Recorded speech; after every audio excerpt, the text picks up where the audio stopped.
A new report says media freedom in Europe is under threat, with journalists facing increased harassment, including physical threats, and a concentration of ownership eroding public trust in the media. The fifth annual report by the Civil Liberties Union for Europe, also known as Liberties, says it should place EU officials on high alert.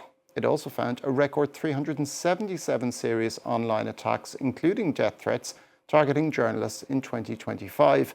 The report highlighted issues across several countries, including Hungary, Italy, Greece and France, where it says the concentration of media ownership in the hands of a few people is threatening media independence. It also said several countries were not adequately implementing EU legislation intended to protect press freedom.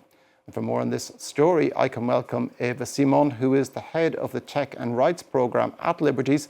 Good morning, Eva, and thank you very much for joining us. The Liberties report says media freedoms are under threat. Just how bad are things?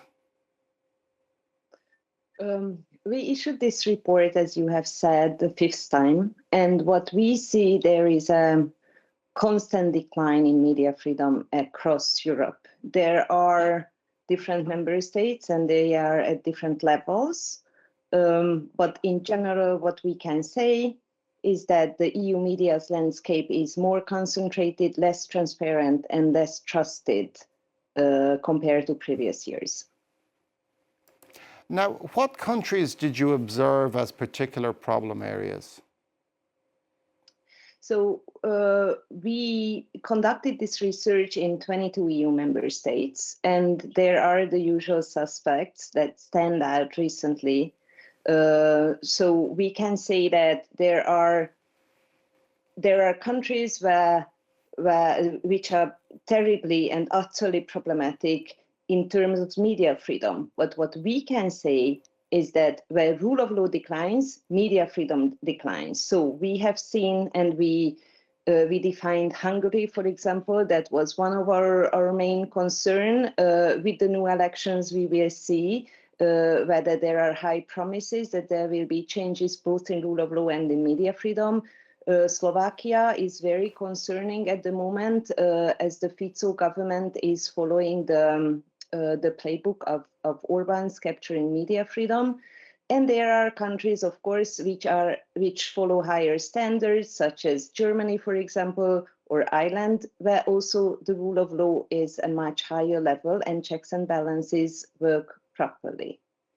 Now, there was a record 377 serious attacks on journalists recorded in the report. The rise of social media has brought with it often routine harassment of public figures, some of them journalists. Does Liberties make a distinction between more everyday harassment, which, however toxic, might not always be life-threatening, and stronger threats? Of course. So when we conduct our research, we have our national correspondents, national human rights organizations provide data for us. And there are different level of threats that journalists must face. As we all know, we all face certain threats when we are active on social media, and that's an overarching problem of this new media landscape. However, journalists, for conducting their work, and especially women journalists, face tremendous number of threats that can be death threats, but also other serious threats. We also know that in Italy, for example, there are people under police support, in police protection, in order to avoid, harm in their life.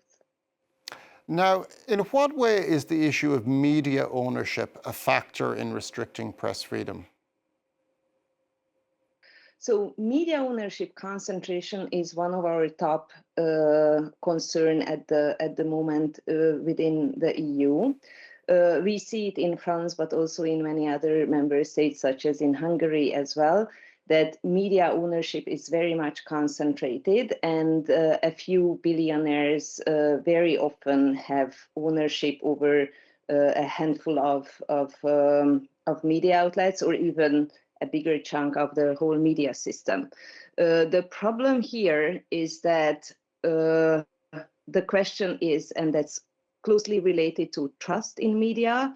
So what sort of influence, economic influence, or maybe political influence these owners put on the media they own?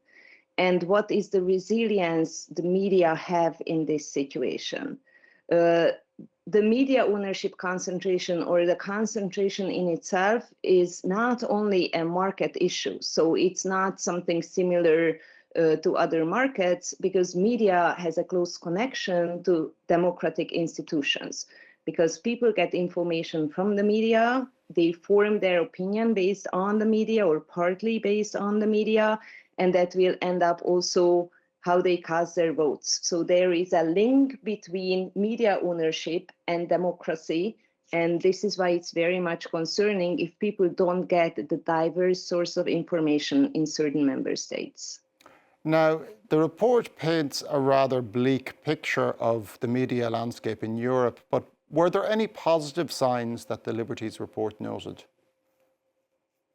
Yeah, so there are countries which are very promising, and this is, I have to refer back to the rule of law report. Rule of law goes hand in hand with media freedom. So for example, Slovenia, there was great progress. Also in Poland, we had seen great progress since the new government, and this is why we are very hopeful regarding Hungary as well. This is one thing. So media exists in a system which is closely interlinked with other democratic institutions. The other is there are very strong new EU legislation that are in effect since 2022. So hopefully it will have an impact. What I have to tell you is that I think our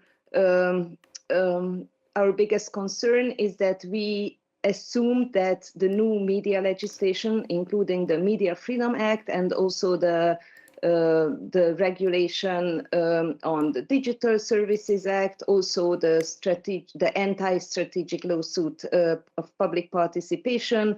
These are the set of media laws that we assume that would have had a bigger impact on media freedom across Europe.